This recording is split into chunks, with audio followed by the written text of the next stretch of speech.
তুমি চিন্তিত হয় না, তুমি বাড়িতে চলে যাও, বাড়িতে চলে গিয়ে তোমার স্ত্রীকে বলো রুটি কি করবে, ভাজবে, আর একটা পাত্রের ভিতরে রাখবে, পাত্রের মুখটা ঢাকনা দিয়ে ঢেকে রাখবে।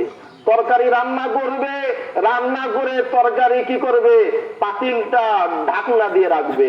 এটা সুন্নাতের মধ্যে কি হয়, বরকত হয়। যে কোনো সময় আপনি, আমাদের অনেক মা বোনের দেখি পাতিল কি খোলা রাখে না, খোলা রাখা যাবে না।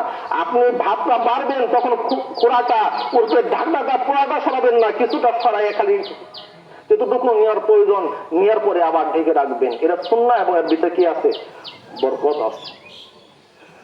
তাহলে সেই ঘটনার দিকে যাচ্ছি না।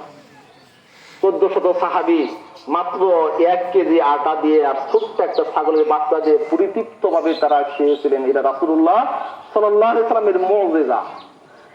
কিন্তু রাসূল সাল্লাল্লাহু আলাইহি সাল্লাম পেটে পাথর যখন বাঁধলেন খায়বারের এই খন্দকের যুদ্ধে, তার আগে এই ঈদুল আজহার সালাত কি হয়েছে, এই কুরবানি, এটা কি হয়ে গেছে, সুন্নত হিসেবে চালু হয়ে গেছে হিজরতের পরে পরেই।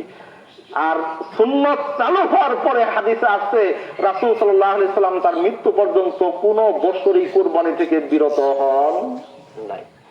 এবার বলেন তো, হাত তুলেন তো, যে এই 1 মাস সময়ের ভিতরে একদিনও খাইতে পারেন নাই খাবারের অভাবে? আছে? কোন ফকুনি আছে? কোন ফকির আছে? কি রাসূলের থেকেও আপনি গরিব?